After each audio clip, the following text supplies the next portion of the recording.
Hey everyone, this is Faze. What's up guys, this is Kareem. And welcome to episode 2 of Creators Today. So Kareem, what are we going to be discussing today? So Apple just announced their new back to school program. A lot of their devices are on discount. And there's a huge iPad lineup for a lot of students. Students use iPads and it can get confusing. There's so many options, so many to choose from, whether it's a mini, a Air, a 10th Gen, or the Pro. So today we're going to kind of clarify on what iPad is good for what type of person. Sounds good. So if you have ever been curious to know which is the right iPad for you, this video hopefully will answer those questions. Yes. And at the same time, as you can see, we have the entire lineup of all the iPads, from the Pro all the way to the Mini. The Pro is actually right here with me, so that's the reason why it's not on here. Yeah. But speaking of the iPad Pro, why don't we start off with the iPad Pro? Let's do it. All right, perfect. So, a lot of people on my channel know this, Kareem, that the iPad Pro has completely replaced the Mac for me. Yeah. And it's the device that I love most. So I guess maybe we can start off by talking about the specs of the new iPad Pro. Let's do it. The iPad Pro comes in both a 13-inch model and an 11-inch model, and it has the all-new M4 chip.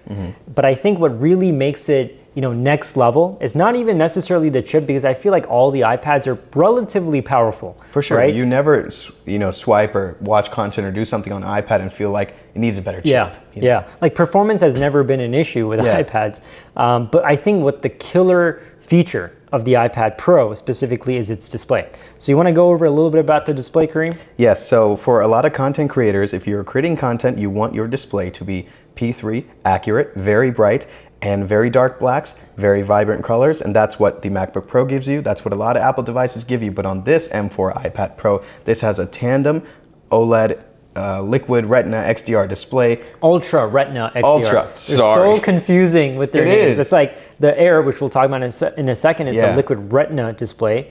Before this was always the Retina XDR display, and I think this year they updated to Ultra Retina XDR display. Right, so tandem basically means double. So they've stacked two displays on top of each other to achieve very high contrast, very good brightness, and very sharp detail with amazing colors. Yeah, and I think when it comes to, like I said, the display, it's stunning. It's beautiful. If you've seen my iPad Pro review, then you've heard me talk a lot about the display. It's great. It's one of those things that I will say is the mini LED display that was on the M2 iPad Pro was no slouch. That alone was a great display.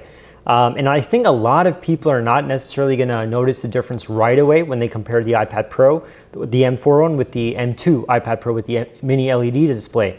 But I do think that once you get used to it, you're going to love it. And I think for content creators specifically, that P3 white color display is going to be a game changer for them.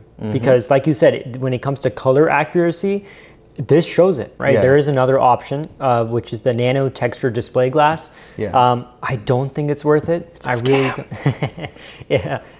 I think the same thing, especially because it's only offered in the 1 terabyte and 2 terabyte models. To me, that was the most disrespectful thing they could have done. Really? Yes, because dude, you have things like Paperlike for $20, $30. I can put it on, but you're making me spend $300, $400. I personally still like the glossy display. I think the colors look way better and nicer in this. You don't get that grainy effect, and I think for most people, this glossy display is going to be better. And I think the nano texture is great for those who go outdoors a lot. Maybe you're a photographer and you're doing photo shoots outside and you want to view the content on your iPad. I can understand because it drastically reduces glare, but I think for most people that's not going to make a big difference. So speaking of the display, the one thing I love about the iPad Pro is the ProMotion display with the 120 Hz. What are your thoughts on that?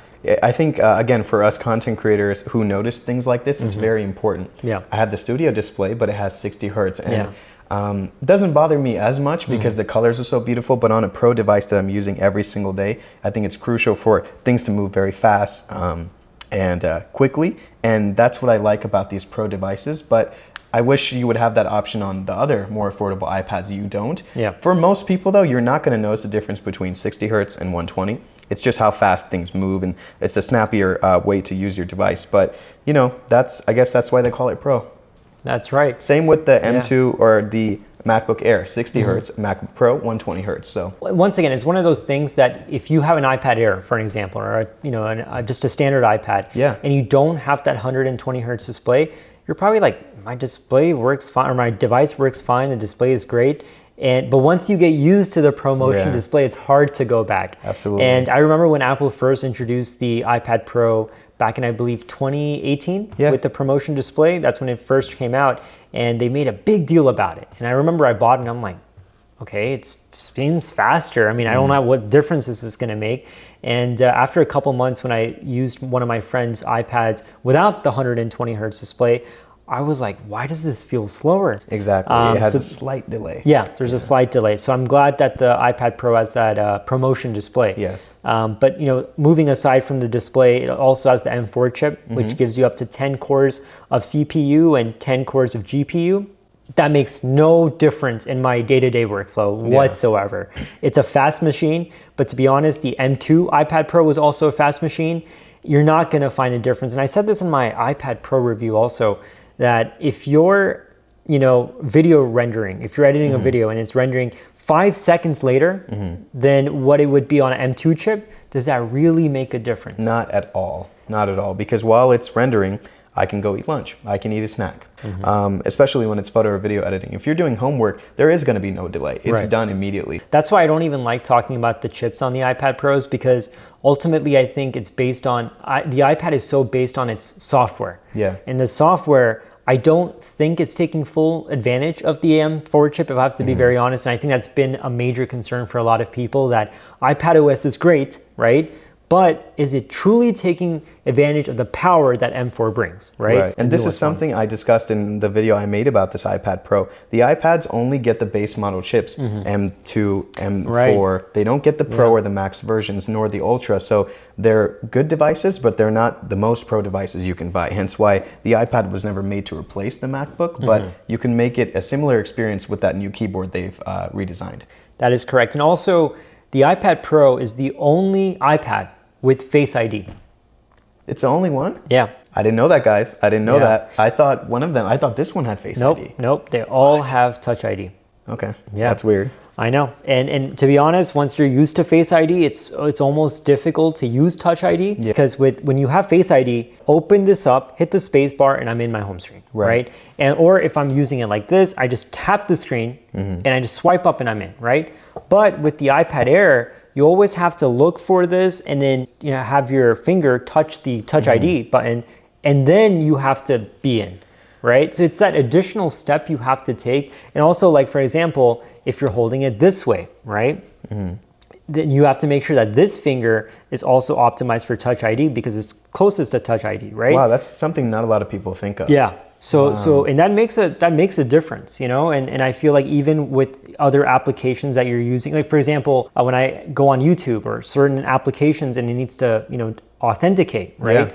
When it's Face ID, it just looks at me and boom, like it's authenticated, right? Whereas with Touch ID, I always have to make sure I come here and I kind of click this and then I'm in. This device, the iPad Pro, the 11-inch starts at $1,000.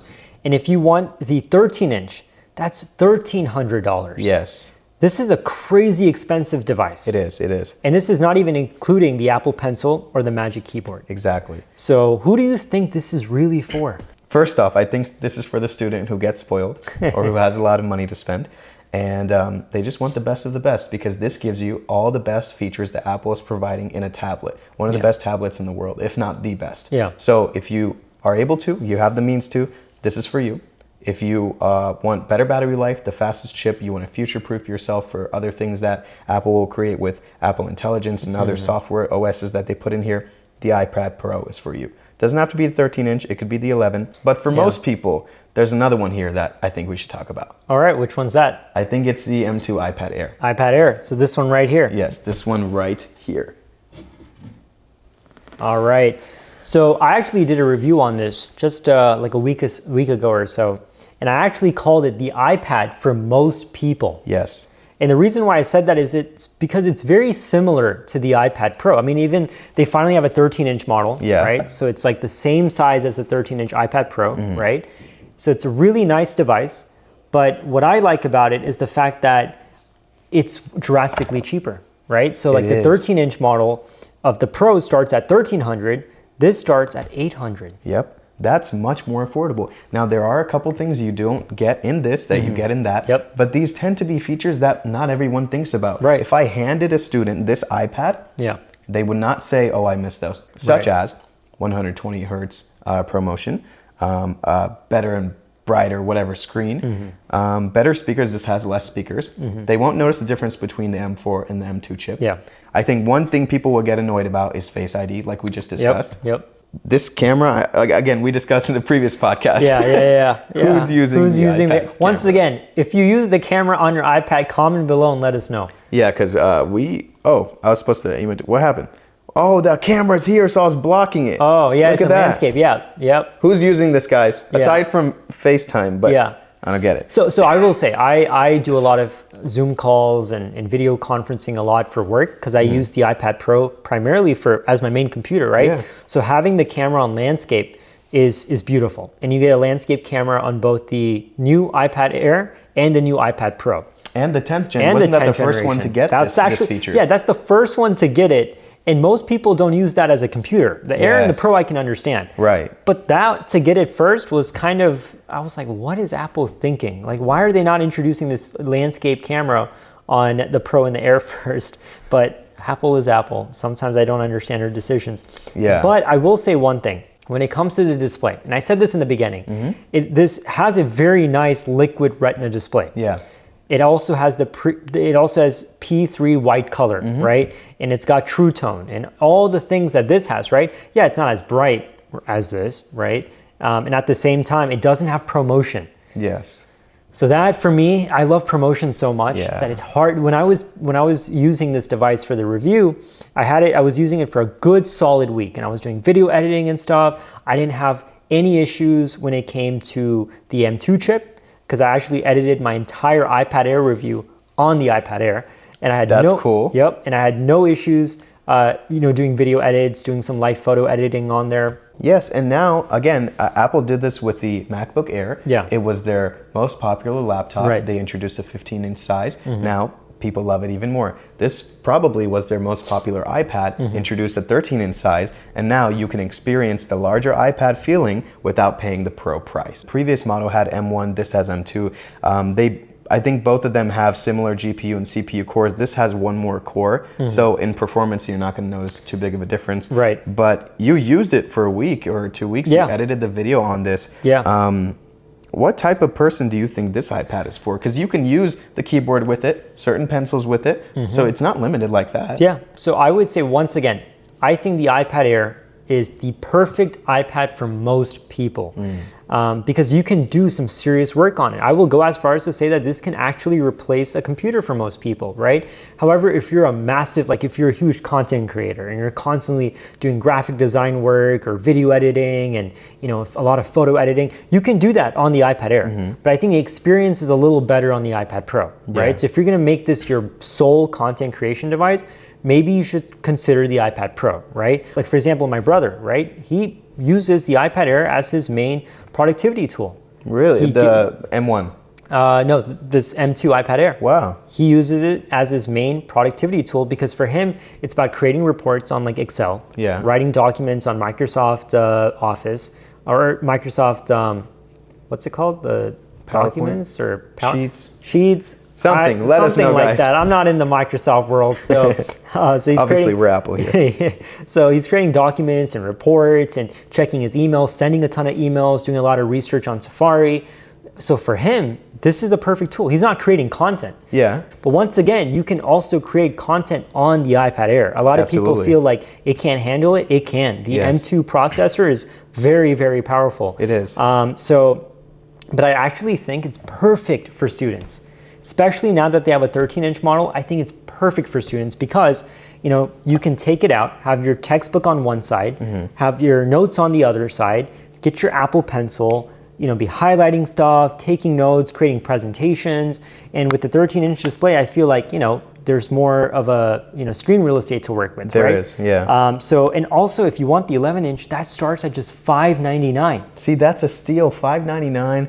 Like at that point, if you buy a keyboard and Apple Pencil, then you're reaching MacBook Air price range. Yeah, that's more realistic. Also, one more thing I wanted to add about both the iPad Pro and the iPad Air is that it only works with the Apple Pencil Pro. Yes. So if you have the second generation Apple Pencil, you'll have to go and buy the new Apple Pencil Pro. It also works with the Apple Pencil with the USB-C connector, which I think is completely pointless. Do not buy that. I don't understand the USB-C, but that's for another rant. Why would you want to connect it? Like why? You know, just have it charged like this. So even though both the iPad Pro and the iPad Air support the USB-C Apple Pencil, just please spend a little more and get the Pro. Absolutely. And, but it is a little disappointing that, you know, if you've had the second generation Apple Pencil for quite a while, you have to go and buy the Pro. There's not a whole lot of there is some functionality that Apple has added with the Pro, but not so much where you can't even differentiate the second one with the Pro. I agree. And also, one thing that I need to point out is the new iPad Pro supports this new Magic Keyboard. However, that new Magic Keyboard will not work with the iPad Air. Because before, if you had a Magic Keyboard, you could use the same Magic Keyboard on the iPad Air and the iPad Pro. This is news to me. So with the new slightly redesigned Magic Keyboard, that will only work with the iPad Pro. And by the redesigned Magic Keyboard, I'm talking about the new aluminum surface, the larger glass trackpad with haptic feedback, the function row keys. And I will say one thing, I love this new Magic Keyboard. I do as well, the design's so nice. But you can't get it on the iPad Air. See, that's, again, what makes that a Pro and this a Air. Another difference, bro, is that Pro only comes in silver or space black versus this Air. If you're a consumer who likes color options, you have space gray, blue, such as this one, purple, starlight. For some people, color is a big deal. You can't, it would be awesome to get an iPad Pro in blue, but you can't. You can't. Yeah. You know, when you compare both the iPad Air and iPad Pro, I think the lines are being blurred more than ever before, especially now that they have a 13-inch display, because there was a time when if you wanted the iPad Air and you wanted the larger screen, you had to go for the Pro. I know, man. Also, the iPad Air starts at 128 gigabytes. Yes. Before it started at, I think, 64 gigabytes. So I'm so glad that they have a 128 gigabyte model, whereas the iPad Pro starts at 256 gigabytes. But there is one more thing. Yes. That is the iPad Air. Yeah. Why is it called the iPad Air? I just watched your video recently, and I'm gonna re-quote you because I loved the line. This man said, usually with iPads, Apple's products, when they're called Air, they're the thinnest. Then why is the Pro thinner than the Air? This is weird, guys. If you look at the MacBook Air, it's super thin compared to the MacBook Pro. What y'all doing? But at the same time, I will also say this, and I did a video on this, I think the M2 iPad Pro is a better deal than the M2 iPad Air. Yeah, because that's a good point. You get all those Pro features, and the M2 chip is still an incredible chip. I mean, this has the M2 chip. That's a very solid point. You get Face ID. You get ProMotion. Yes. You get the better display overall. Better speakers. Better speakers. There's just a lot more advantages. Better camera. Everything is a little bit better. Yeah, and I said this in my previous video when I was comparing the M2 iPad Pro with the M2 iPad Air. If you can get a nice deal on the M2 iPad Pro, go for that. Yes. I strongly suggest that's a better bang for your buck than the M2 iPad Air. Now keep in mind, if you do get an M2 iPad Pro, and instead of getting an M2 iPad Air, the position of the Face ID camera or the FaceTime camera will be off. Yeah. Here it's in landscape, and on the iPad Pro M2, it's in vertical mode. So that's not that big of a deal. It's cool, but who cares, whatever. Right. All right, so now let's talk about the 10th generation iPad. And to be very honest with you, of the entire iPad lineup that you see here, this is the device that I'm the most confused about. It's the first iPad, once you start going from the Pro down, it's the first iPad that does not have a M series chip. Bionic. Yeah, it's got the A14 Bionic chip, and which has 6 core CPU, 4 core GPU, right? But then again, I think with this device, Apple doesn't really care about performance at all. Yeah. I think this is like the super casual iPad for people. Yeah. Like, you know, their MacBook is like their main machine, and if they're traveling or they're just going to a coffee shop, they want to do some slight social media or browsing the web, just checking up on emails, I think this is great. Once again, you can do everything that you can on a Pro, even on this device, right? True. But of course, performance will be the big factor, right? For sure. And also this has the same liquid retina display as the iPad Air. Mm-hmm. It's got the same 12 megapixel wide camera that you find on the iPad Air and the iPad Pro. Okay. So it's got the same camera, but then again, come on, guys, let us know. Let us know, please. And like you said earlier, this was the first device to have a landscape ultra-wide front-facing camera. Yeah, and this actually is the most colorful device. Yeah, either super saturated too, like with the Airs, they're kind of muted colors. Yeah. Look at this. This looks like a mustard. Yeah, it's like a highlight, like a super highlighter, like yellow. Too bright for me. This starts at $349, right? It's a great deal. It's a great deal. They actually just reduced it from, I believe, $399. And now it's $349, so it's very affordable. I'm just confused with this because I feel like for a casual user, the Air is the better device. Yeah. This is just kind of there because I feel like if you want something smaller than an Air, than the 11-inch Air, why not go for the Mini then? Then you're probably in the market for a Mini, which we'll talk about in a second. Right. This is what I thought when you brought it in your hand. Mm-hmm. This is for the parents that let their children use an iPad. Mm-hmm. Maybe, because I've never really seen children using an iPad and it be a mini. I've usually seen a larger size, either the previous versions with the home button or this size. Yeah. So I think for children, this size is a good option. Okay. And to be honest with you, most parents won't be as furious if something happens to this because it's $350. Yeah. Compared to you break an Air or a Pro, it's going to be a big problem. How much is the iPad mini? $499? Okay, yes, $499. Yeah. Versus $350. There is a big difference. Yeah. Now that's kind of weird to me. Why would the mini cost more than this one? But again, that's why we're here, guys. We're trying to clarify this lineup because the lineup can get confusing. Right. But again, for children, this is good. Let me ask you this: does this have Touch ID? This does have Touch ID. Yes. Good. Yeah, I think it's great for content creation. You can get a keyboard with this for the people who. I think it's only the Smart Folio keyboard, if I'm correct. It's the different one. Yes, it is. Yeah. Yeah. So you have that option. No. They actually have an all-new keyboard for this. I remember that. And it's actually better than the Smart Folio because it's like you have this nice magnetic back, and you can, which turns into a stand, and it's like so it's like a two-part case, and then you have the keyboard that you can attach. So if you never want to use the keyboard, you don't even have to attach it. You can still have the back stand like this? thing. Yeah. With the see, that's what Logitech did. Yeah. I think Apple adopted that design, and I'm glad they did. This is what consumers want. Yeah. We want to see it on these two, please.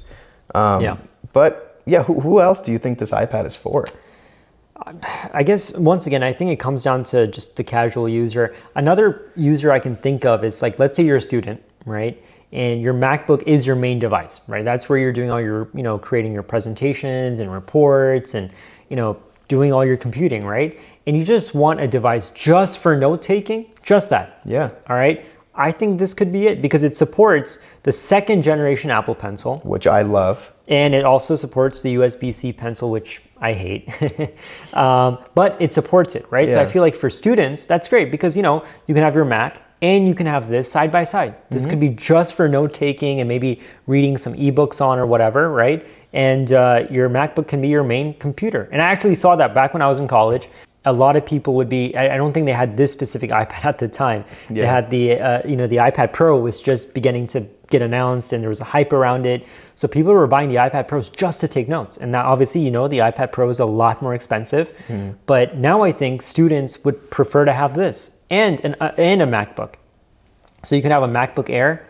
And here's the funny part. You can get a MacBook Air and this iPad, and that is way cheaper than getting the iPad Pro bundle. Isn't that crazy? So you get two. That's a really good deal. And if you get the keyboard with this, or even the Apple Pencil, it's still cheaper than buying. If you get this iPad and an Apple Pencil, it's cheaper than the new M2 Air. So I'm glad that they have options because again, a lot of consumers, maybe even me, we have a habit of complaining when we don't have options. Yeah. So I'm glad that they do. I don't think they're going to add another option. Like this is not going to get a 13-inch variation. Let's hope not. Yeah. Yeah. I think once again, the screen size. They say 10.9 inches. Yeah. I think this is a perfect screen size for most people when it comes to exactly what I just said. Just reading some books. Yeah. And doing some light note taking. But see, the reason why I get so confused is because if you want to use this for reading books, right? And if you want to take some light notes and stuff, I think more than this, the Mini is perfect for that. True, because the Mini is more versatile, portable, and other things. Yeah. But then if you what if you're the person who wants to take notes and do some homework, but also wants to enjoy a bigger screen for content? So see, that's why I get confused, because the iPad mini, I think, is basically the same device. I think, like, you just said, hopefully we don't see a 13-inch model of this, because we don't need one for this, right? Yeah. But I think this is the larger model, and the mini is the same, but just a smaller version of this. That's Except a good point. It's not, because if you look at the specs and the price of that, it's more than this. Right. And you would think that, the bigger the device, the more expensive it gets, right? We've seen that with the Pro, we've seen that with the Air. But then when you compare this to the Mini, I get confused, because the Mini is just a smaller version of this, you would think, yet it's more powerful. So the Mini has an A15 Bionic chip, all right? And the bigger iPad 10th generation has an A14. Right. So this is why I get confused, because here's the iPad Mini, right? Which is more expensive. This is $499, all right? This is $499. And the iPad that's bigger than this, all right, the 10th generation iPad, which also has a landscape camera, one of the first iPads to get the landscape camera, that is $349, right? Yet this device is at the bottom of, if you were to look at the list, right, of entry level to whatever, this is technically more powerful, and it's got a better display.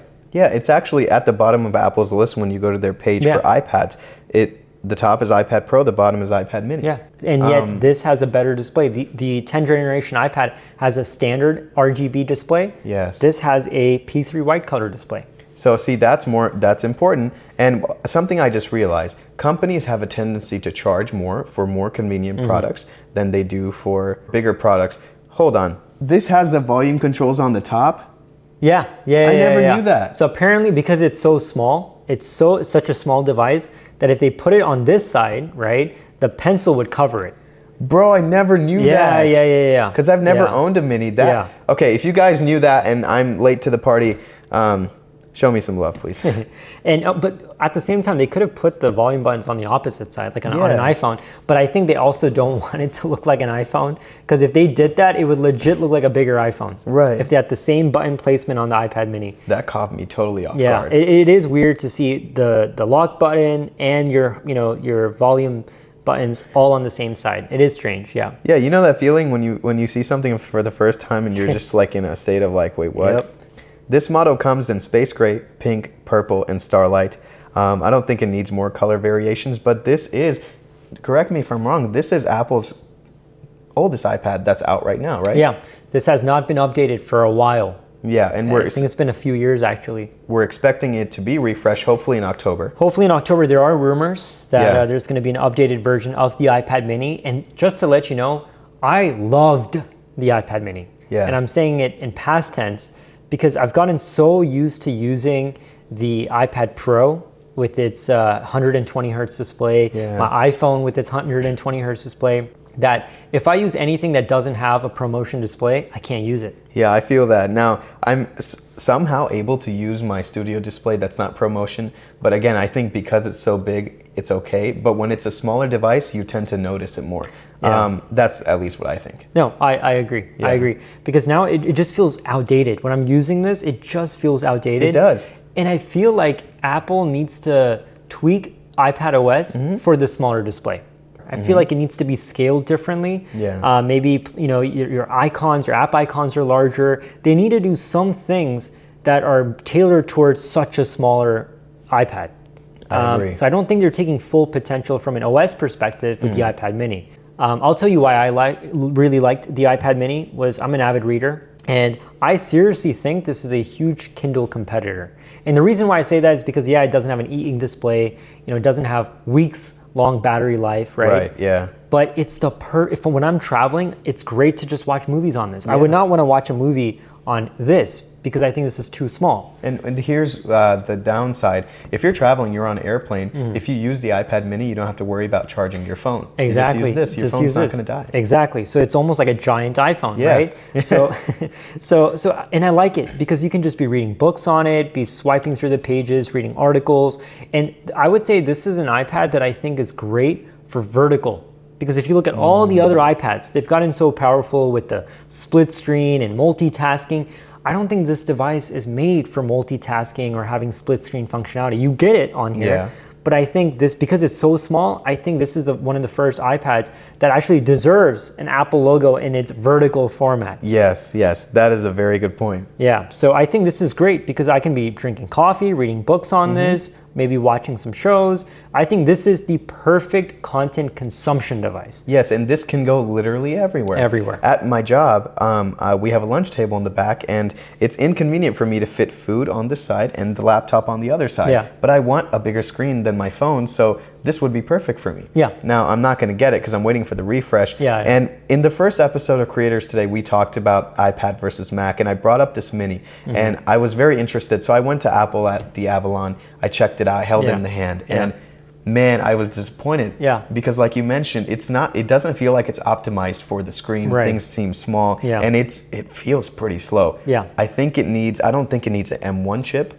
Absolutely not. Maybe, but even one of their newer Bionic chips and more love and design to this would make this probably the most popular iPad today. Yeah, absolutely. And I think that's definitely coming. Yeah, and when you look at the entire lineup, right, I feel like the Air and the Pro are computers. I would say they're computers. Now, is it the right computer for you? Right. That's a question that one has to ask themselves, right? Right. But I think both of these are great, powerful machines for content consumption and content creation, doing some work. That's great. Then you look at the iPad mini and you look at the 10th generation iPad, and I think it's great for just a very casual iPad user or ones that want to use it with their Mac to just take notes on. Exactly. So I think there's an iPad literally for everyone. But there is one thing that I want to bring up. Bring it up. If you watch WWDC, they introduced Apple Intelligence, which is amazing.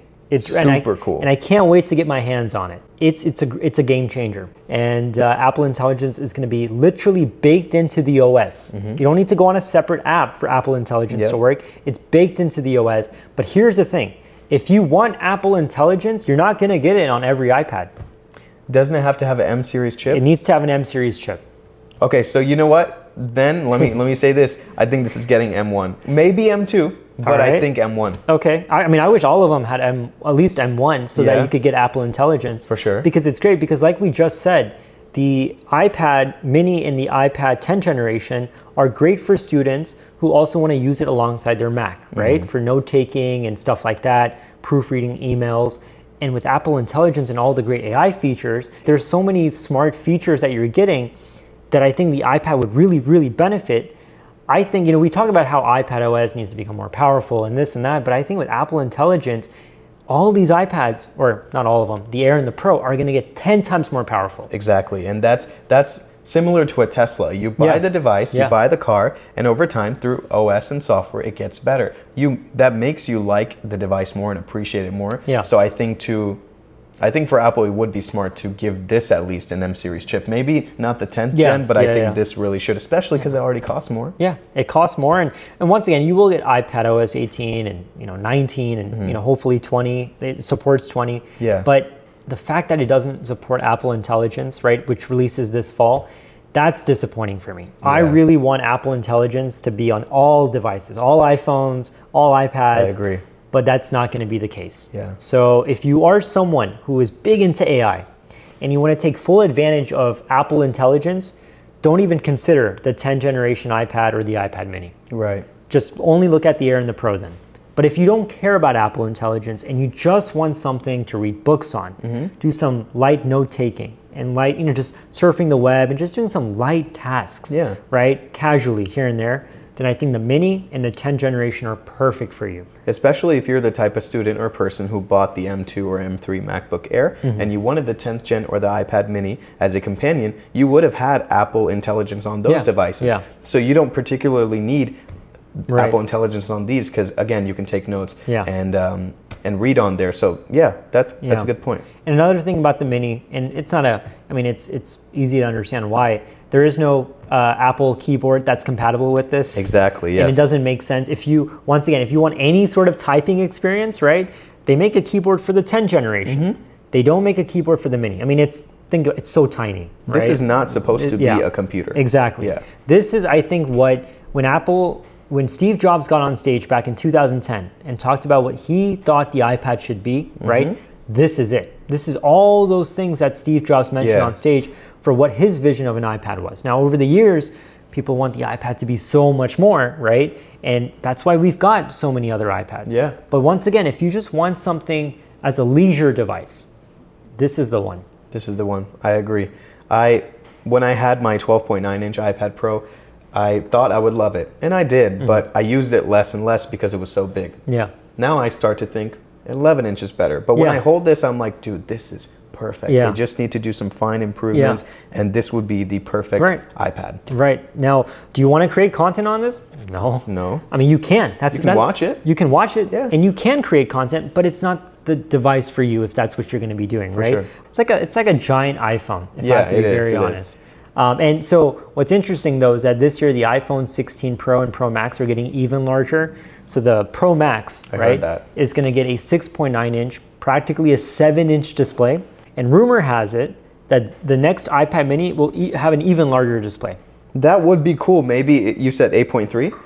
It currently has 8.3, yeah. If they went to 8.6, that'd be cool. Yeah. I just don't want it to be as big as this. Right. It's going to be under 9 inches. That's what they're saying. It's still going to be, the display will still be under 9 inches because they still want to differentiate the iPhone Max with the iPad mini, right? And because the Max series are getting larger, it only makes sense to make the mini a little larger as well. Because if you have a 7-inch iPhone. Yeah, dude, that's... I remember when the first iPad mini was announced, it had a 7.9-inch display.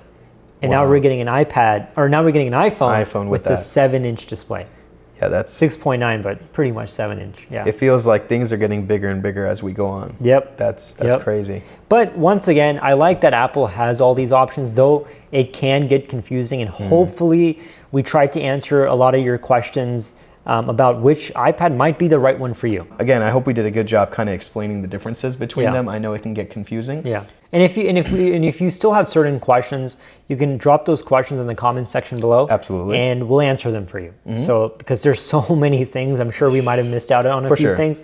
But that's why we have the comments section. And as always, this was great, Kareem. This was amazing. I also want you guys to let us know what episodes and conversations would you like us to have in the future. What have we not talked about that you want to see on this channel? Because we are listening, we are thinking, and we always will be creating. Right. Absolutely. And there's so many great ideas that we have. Yes. And actually, we're going to have more content creators come to the show. And the whole goal for Creators Today is to bring content creators and talk about their workflow and the devices that they use that improves their process, right? Yes. So we're just getting started. We have a nice lineup of content creators coming up. So stay tuned for that.